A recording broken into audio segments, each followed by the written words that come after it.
인류 역사를 보면 정말 궁금한 점이 하나 있죠. 왜 어떤 문명은 전 세계로 뻗어나갔고 또 어떤 문명은 정복을 당해야만 했을까요? 오늘 우리는 제레드 다이아몬드의 엄청난 역작, 총균쇠를 통해서 이 거대한 수수께끼를 한번 파헤쳐 보려고 합니다. 모든 건 말이죠. 바로 이 단순하면서도 정말 심오한 질문 하나에서 시작됐습니다. 뉴기니의 정치인이었던 얄리가 던진 질문인데요. 이 질문이야말로 총, 균, 쇠 전체를 꿰뚫는 핵심이라고 할 수 있죠. 도대체 왜 부와 권력은 지금처럼 이렇게 나뉘게 된 걸까요? 다이아몬드는 바로 이 질문의 답을 찾기 위해 무려 13,000년에 걸친 인류 역사의 대장정을 시작합니다. 자, 그럼 다이아몬드가 이 거대한 질문에 어떻게 답하는지, 우리가 흔히 가졌던 생각들에 어떻게 도전하는지 그 여정을 한번 같이 따라가 보시죠. 오랫동안 사람들은 문명 간의 격차를 인종적인 우월함이나 생물학적 차이 같은 걸로 설명하려고 했어요. 그러니까 어떤 인종이 다른 인종보다 더 똑똑하고 창의적이라서 더 발전했다. 이런 주장들 아마 한 번쯤은 들어보셨을 거예요. 그런데 다이아몬드는 아주 단호하게 말합니다. 아니다! 라고요. 그는 이 모든 차이가 사람이 달라서가 아니라 그 사람들이 살았던 환경에서 비롯됐다고 주장해요. 바로 이게 이 측의 핵심을 관통하는 가장 강력한 한마디입니다. 이게 바로 그 유명한 환경 결정론이라는 건데요. 쉽게 말해 민족의 운명을 결정한 건 유전자가 아니라 지리, 즉 환경이었다는 이론이죠. 그러니까 어느 땅에서 출발했느냐가 그 뒤 수천 년의 역사를 완전히 다른 길로 가게 만들었다는 겁니다.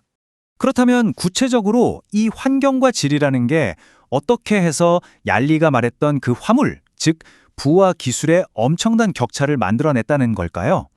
모든 것의 시작, 그 첫 번째 도미노는 바로 농업이었어요. 안정적으로 식량을 생산하게 되면서 모든 게 달라지기 시작했죠.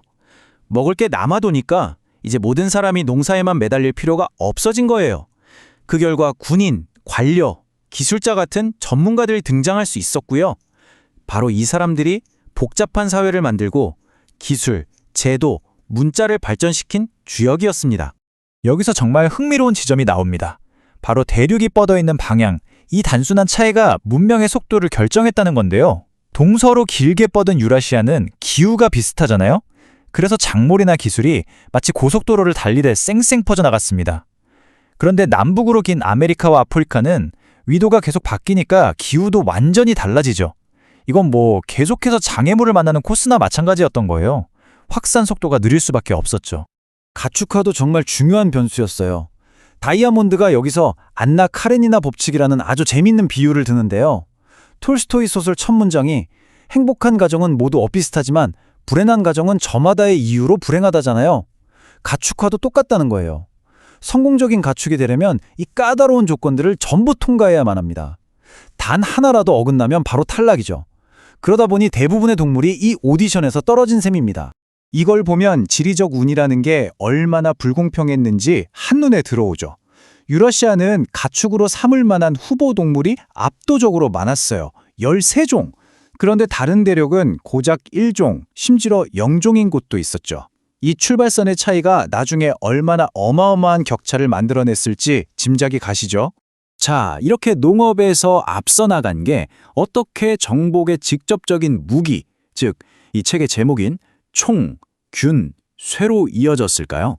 논리는 아주 간단합니다. 잉여 식량이 있으니 복잡한 사회를 만들 수 있었고, 그런 사회는 강철 무기나 갑옷을 만드는 장인, 그리고 그 무기를 들고 싸우는 군대를 먹여 살릴 수 있었던 거죠.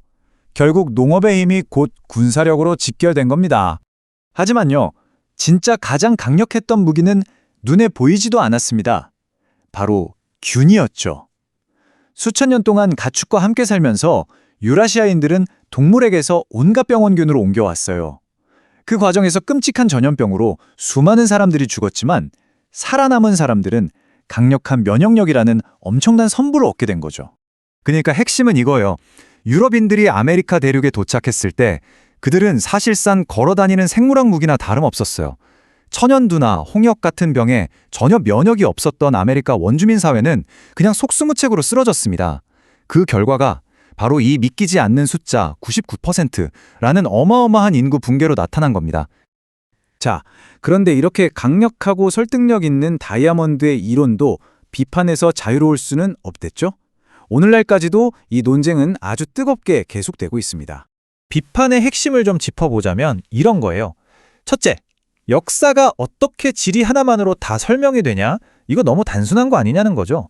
인간의 창의성이나 문화, 정치제도의 역할은 너무 무시했다는 지적입니다. 그리고 또 하나, 이게 굉장히 날카로운 비판인데요. 결과적으로 유럽의 지배를 환경 탓으로 돌리면서 그들의 침략을 정당화하는 새로운 방식의 유럽 중심주의 아니냐라는 비판도 있습니다. 다이아몬드는 여기서 멈추지 않고 이 분석을 현재로까지 끌고 옵니다. 과거의 불평등을 설명했던 이 틀이 오늘날 전 세계의 불평등을 이해하는 데도 여전히 중요하다는 거죠.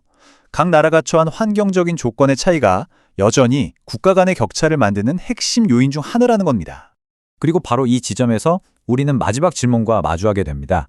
만약 먼 과거의 불평등이 피할 수 없는 지리적 운명이었다면 지금 우리가 마주하고 있는 이 불평등은 과연 누구의 책임일까요? 과거의 운명을 결정한 것이 지리였다면 지금 우리의 운명을 결정하는 것은 과연 무엇일까요? 이 질문에 대한 답을 함께 고민해 보는 것, 이게 바로 총균쇠가 우리에게 던지는 가장 큰 숙제가 아닐까 싶습니다.